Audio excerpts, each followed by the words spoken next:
आमच्या शेतात काम करता करता आम्ही शहरातल्या वेगवेगळ्या एक्झिबिशन्स मध्ये भाग घ्यायला सुरुवात केली. शहरातल्या मार्केटचा तिथून आम्हाला अंदाज आला. 10 वर्ष झाली आता आम्ही वेगवेगळ्या एक्झिबिशन्समध्ये पार्टिसिपेट केलं.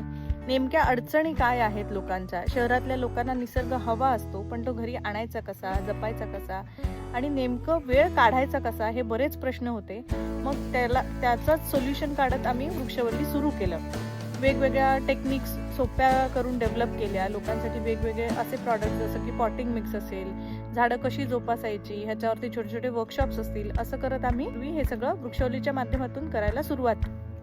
आमच्याकडची पारंपरिक झाडं सोडली ना तर उरलेली सगळी झाडं आमच्यासाठी नवीनच होती. पण आम्ही वेगवेगळ्या ठिकाणाहून ती झाडं जमा करत राहिलो. आमच्याकडनं पण खूप सारी झाडं मेली, परंतु प्रत्येक वेळेला आम्हाला नवीन अनुभव आहे असा तो अनुभव समजून आम्हाला तो समृद्ध करत गेला. गेली 15 वर्ष कन्सिस्टंटली आम्ही हे एक्सपेरिमेंट्स करतोय, शेती शिकतोय, समजून घेतोय आणि एका नव्या आयामात हे सगळं आणायचा प्रयत्न करतोय. कन्सिस्टन्सी मला वाटतं की हे आमचं गमक आहे. आतापर्यंत एवढी वर्ष आम्ही करतोय आणि आज आम्ही लोकांनाही हेच सांगतो, तुम्हाला जर सुरुवात करायची आहे, स्वतःची छोटीशी जरी जमीन असली तरी आज सुरुवात करा, आज आत्ता. कारण लॉंग वे टू गो, खूप साऱ्या गोष्टी असतात करायला आणि जेवढ्या लवकर आपण सुरुवात करू तेवढ्या लवकर आपण यातल्या बऱ्याच गोष्टी शिकतो. तर तुम्हालाही हे सगळं सोपं करून हवं असेल, समजून घ्यायचं असेल तर आम्हाला नक्की संपर्क करा. थँक्यू.